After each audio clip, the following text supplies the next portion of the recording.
विवाहितेचा शेततळ्यात बुडून मृत्यू. तालुक्यात विवाहितेच्या मृत्यूची तिसरी घटना असल्याने हळहळ.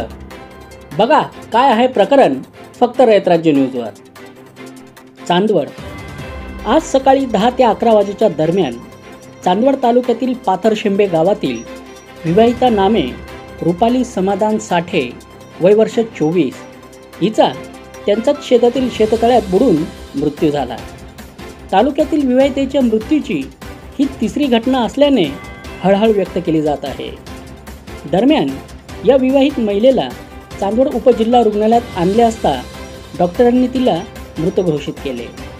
यावेळी रुग्णालयात चांदवड पोलीस स्टेशनचे पोलीस निरीक्षक समीर बारावकर, हवालदार दीपक मोरे, भूषण सूर्यवंशी दाखल झाले असून चांदवड पोलीस स्टेशनमध्ये अकस्मात मृत्यूची नोंद केली आहे.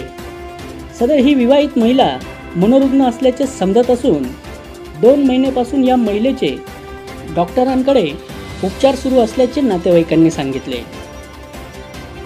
मालेगावात रमजान ईद उत्साहात साजरी.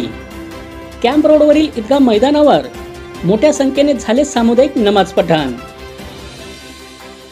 ईद का दिन है और पूरी दुनिया के मुसलमानों के लिए और उसी के साथ साथ हमारे बिरादरान वतन के लिए खुशी का दिन है। ये दिन ऐसा है कि जो हमारे मज़हब में बहुत अहम दिन है।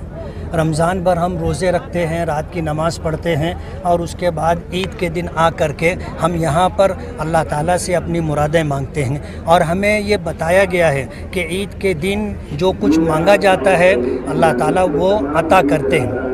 आज इस वक्त हम ईद के मैदान से हमने अपने भाइयों को ये पैगाम दिया है कि मुल्क में कुछ लोग ऐसे हैं जो चाहते हैं कि हम हथियार उठा लें, जो ये चाहते हैं कि हम झगड़ा करने पर आ जाए।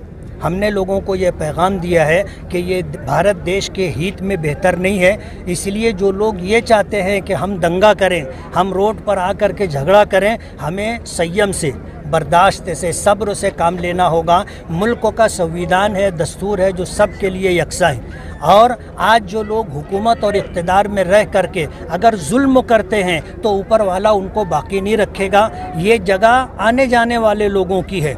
इक़्तिदार बदलता रहता है, हुकूमतें बदलती रहती हैं, मिनिस्ट्री बदलती रहती है, लेकिन हमें इस बात का इत्मीनान है कि आज मुल्क में जो खुफिया एजेंसियां हैं और जो डिपार्टमेंट हैं उनमें सेकुलर मिजाज के लोग हैं। आज सरकार चलाने में जो ब्यूरोक्रेट्स हैं वो सेकुलर मिजाज रखते हैं। इसलिए हमें पूरा भरोसा है, पूरा इत्मीनान है कि देश संविधान से चलेगा, कानून से चलेगा, कानून से हट करके नहीं चलेगा। जो लोग कानून से हट करके देश को चलाना चाहते हैं वो गलत फहमी में मुब्तला हैं। उन्हें ये समझ लेना चाहिए कि कानून कानून है और कानून सबसे बुलंद है। इसलिए अदलिया कहो, मीडिया कहो और मुक़न्नना कहो, इसी तरह जो है समाज के हर फर्द को इंसाफ के लिए अदलिया पर, मुक़न्नना पर एतमाद और भरोसा रखना चाहिए। हम मायूस नहीं हैं। इस मुल्क में हम 25 करोड़ की तादाद में है। हम ना अपना धर्म छोड़ सकते हैं और ना हम अपना देश छोड़ सकते हैं।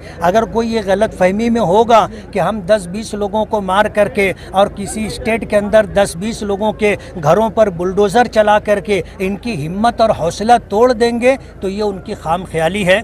घर टूटेगा बन जाएगा, घर टूटेगा बन जाएगा, दिल टूटेगा बनना मुश्किल है। इसलिए दिल को जोड़ कर रखने वाले हुक्मरानों की ज़रूरत है। देश में जो लोग इक़्तिदार में हैं, राज कर रहे हैं, अगर वो ऊपर वाले की मखलूक इंसानों के साथ जुल्म करेंगे तो ऊपर वाला उनको इक़्तिदार पर बाकी नहीं रखेगा। ये पैगाम हमने लोगों को दिया है और पूरी हिम्मत और हौसले के साथ इस भारत देश के अंदर हम हैं और हम रहेंगे। हम डरने वाले और घबराने वाले लोग नहीं।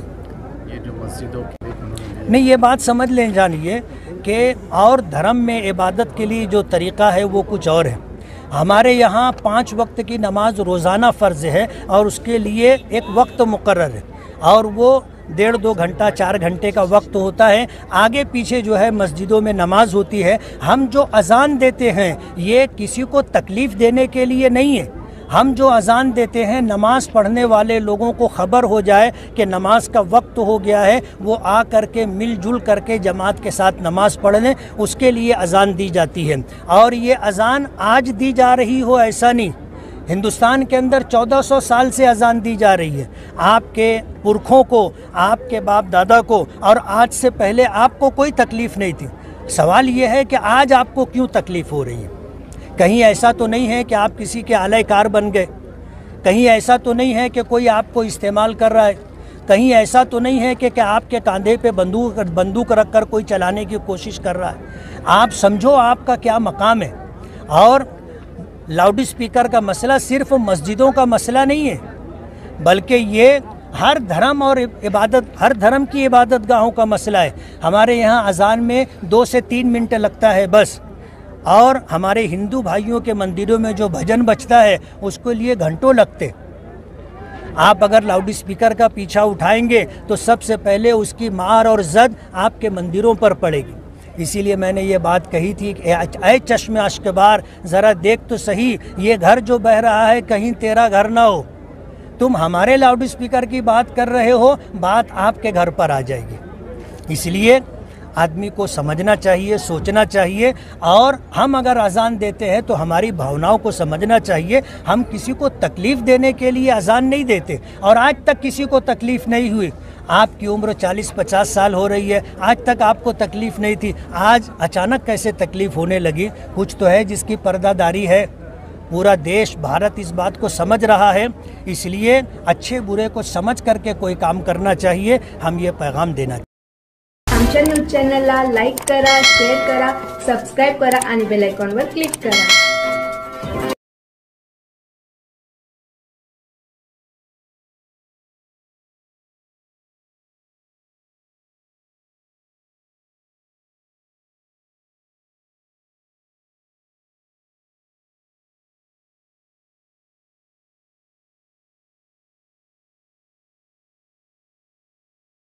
आपल्या व्यवसायाची जाहिरात आमच्यासोबत प्रसिद्ध करा। फक्त आणि फक्त 50 रुपयात, 80 रुपयात आणि 100 रुपयात।